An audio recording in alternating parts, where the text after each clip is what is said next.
warahmatullahi wabarakatuh. Assalamualaikum warahmatullahi wabarakatuh. Allahumma sholli ala sayyidina Muhammad wa ala ali sayyidina Muhammad.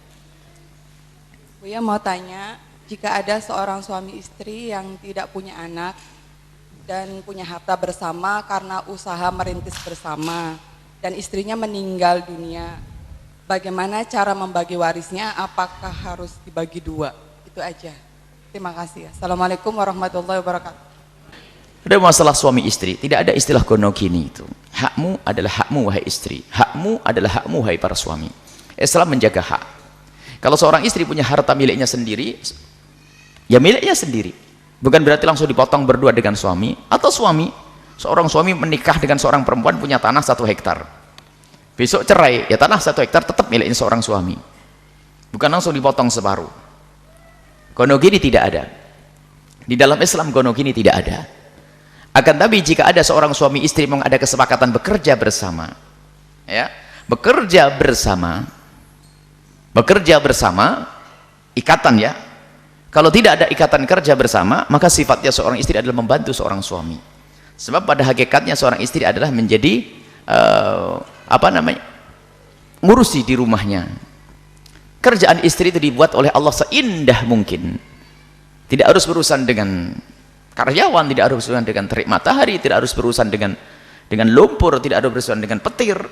Tapi seorang istri kerjaannya adalah di rumah. Aslinya semacam itu. Resikonya kecil seorang istri, karena Allah sayang kepada wanita. Tapi seorang suami resikonya adalah berat.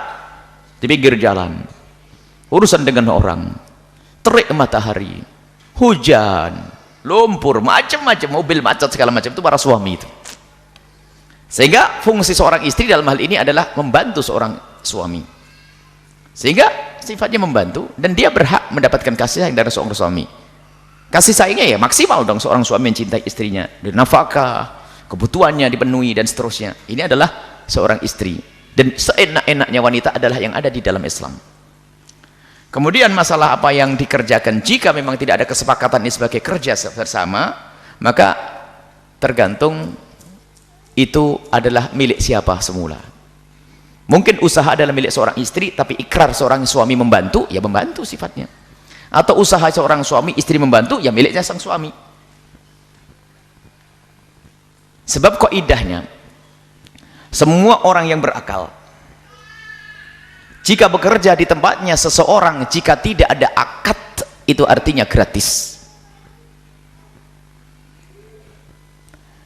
Anda tiba-tiba masuk ke rumahnya seseorang, Pak, saya mau bantu-bantu. Oh iya bantu, nggak ada akad kan? Ya gratis, nggak usah digaji. Kecuali anak kecil bersama kita tiba-tiba kerja, karena akalnya, karena anak kecil belum bisa membuat satu transaksi. Anak kecil sama. Makanya kalau kita memperkerjakan anak kecil, biarpun tidak ada transaksi, maka kita wajib memberinya. Tapi kalau orang tua, tiba-tiba orang yang sudah berakal kok bekerja, makanya kalau saya naik becak itu aslinya gratis. Makanya saya kalau naik becak harus ada hitung-hitungannya loh, berapa? Enggak. Kalau karena dia adalah orang berakal. Dan dengan seperti itu sebenarnya untuk keindahan, coba dinaikin sedikit pusing kan waktu naik becak. Jadi harus ada kesepakatan. Oh enggak usah, gampang terus. Oh enggak, saya enggak mau. Saya ngomong, saya tukang becak, tukang angkat-angkat di stasiun, enggak bisa karena enggak jelas nanti. Pokoknya kaidahnya jika ada orang berkata, kalau Anda bekerja di tempatnya seseorang, lah kok tanpa ada akad, itu artinya gratis. Anda gratis, nggak ada akad. Karena Anda berakal. Kalau Anda butuh gaji, Anda harus ada akad. Berapa? Saya akan kerja di rumahmu berapa? Mungkin dia tidak butuh pekerjaan. Seenaknya saya tiba-tiba kerja akhir bulan minta gaji lu. Nah, saya enggak nyuruh ente kerja kok. Nah, tapi kan tahu diri dong loh. Tahu diri ente. Anda enggak butuh kerjaan, ente kerja tiba-tiba ente bersihin rumput, ini. Siapa yang nyuruh kan? Nggak bisa dipaksa untuk membayarnya, nggak bisa. Karena indah dalam syariat harus ada akad transaksi. Kemudian setelah suami meninggal, lalu suami sudah meninggal kok, suaminya tidak akan menuntut lagi. Apa istri meninggal misalnya, bagaimana pembagiannya? Ya tinggal dikembalikan kepada itu milik siapa. Kalau miliknya sang suami, maka kalau istri meninggal dunia, kalau ternyata semuanya itu milik sang suami, ya istri tidak punya peninggalan.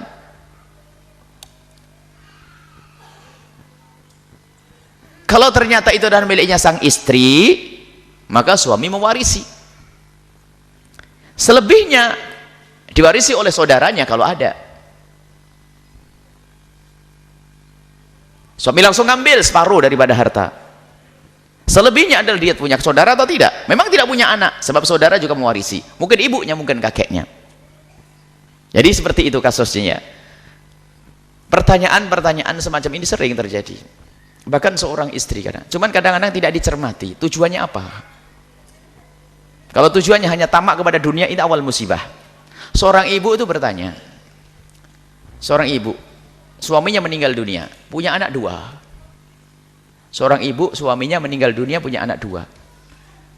Sampai datang ke sini tanya, minta gono gini, anaknya 1 laki 1 perempuan.